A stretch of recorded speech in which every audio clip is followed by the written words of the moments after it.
আসসালামু আলাইকুম ওয়া রাহমাতুল্লাহি ওয়া বারাকাতুহু। আশা করি মহান আল্লাহ রাব্বুল আলামিনের অশেষ রহমতে আপনারা সকলেই ভালো আছেন।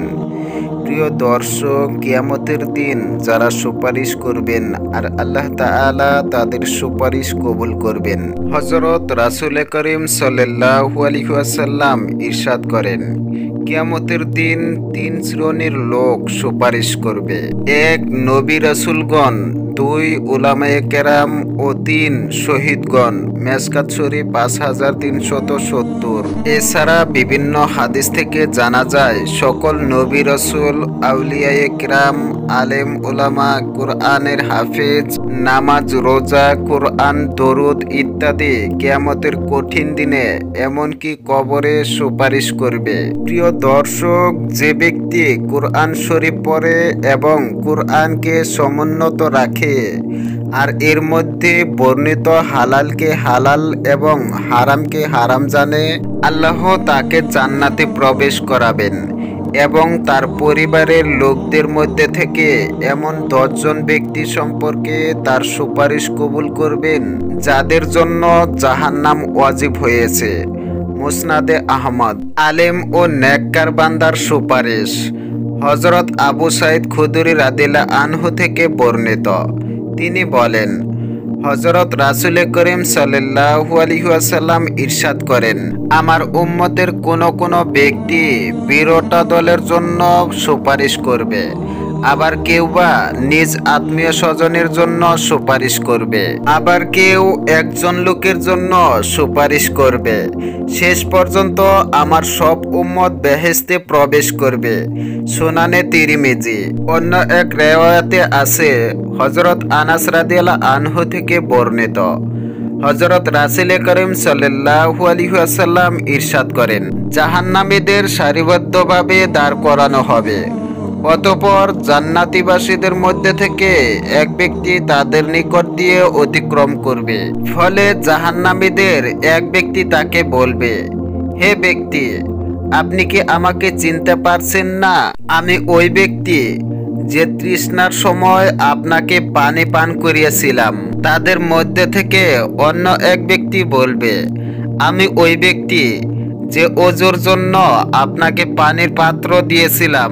ফলে তার জন্য সুপারিশ করা হবে, অতঃপর তাকে জান্নাতে প্রবেশ করানো হবে। মেশকাত শরীফ 5364। কোরআন মাজিদ এবং রোজার সুপারিশ। রোজা এবং কোরআন মাজিদ উভয়ই বান্দার জন্য সুপারিশ করবে। রোজা আরজ করবে, হে আল্লাহ, আমি তাকে দিনের বেলা খানা পিনা থেকে বিরত রেখেছি, কাজে আমার সুপারিশ কবুল করুন।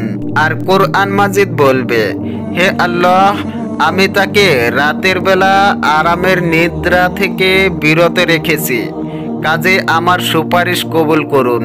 তখন তাদের উভয়ের সুপারিশ কবুল করা হবে। মুসনাদে আহমদ। সূরা মুলক বান্দার জন্য সুপারিশ করবে। হাদিস শরীফে বর্ণিত আছে, নিশ্চয়ই কোরআন মাজিদে 30 আয়াত বিশিষ্ট একখানা সূরা আছে যা তার তেলাওয়াতকারীর জন্য সুপারিশ করবে। তা হচ্ছে সূরা মুলক। সুনানে আবু দাউদ। আল্লাহর ওলিদের সুপারিশ।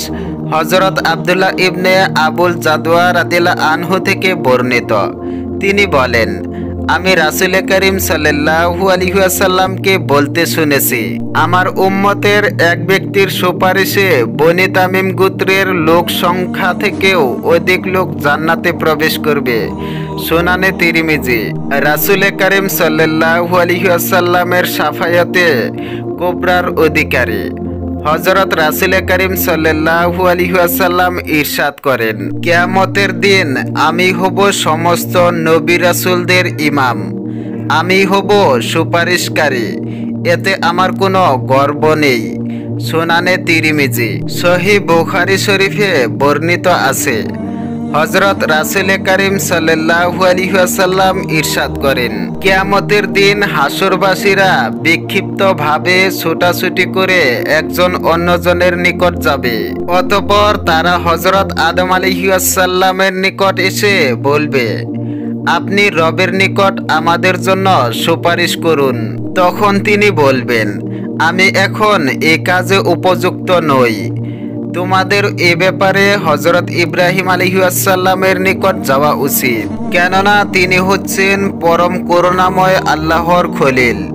সুতরাং তারা হযরত ইব্রাহিম আলাইহিসসালামের নিকট এসে সুপারিশ প্রার্থনা করবে। তিনিও বলবেন, আমি এ কাজে সক্ষম নই। সুপারিশের জন্য তোমরা হযরত মুসা আলাইহিসসালামের কাছে যাও, কেননা তিনি আল্লাহর সঙ্গে কথা বলেছিলেন। অতঃপর তারা মুসা আলাইহিসসালামের নিকট আসবে এবং সুপারিশ প্রার্থনা করবে।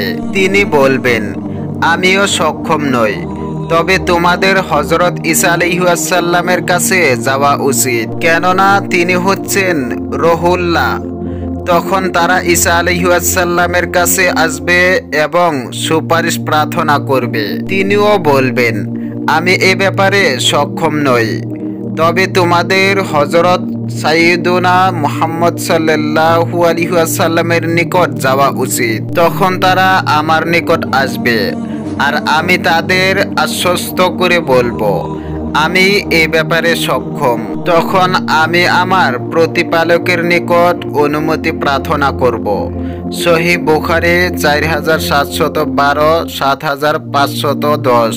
বর্ণিত হাদিস থেকে বোঝা গেল হযরত রাসূল করিম সাল্লাল্লাহু আলাইহি ওয়াসাল্লাম হচ্ছেন শাফায়েতের কুবরার অধিকারী, অর্থাৎ তার আগে কেউই সুপারিশ করতে পারবে না।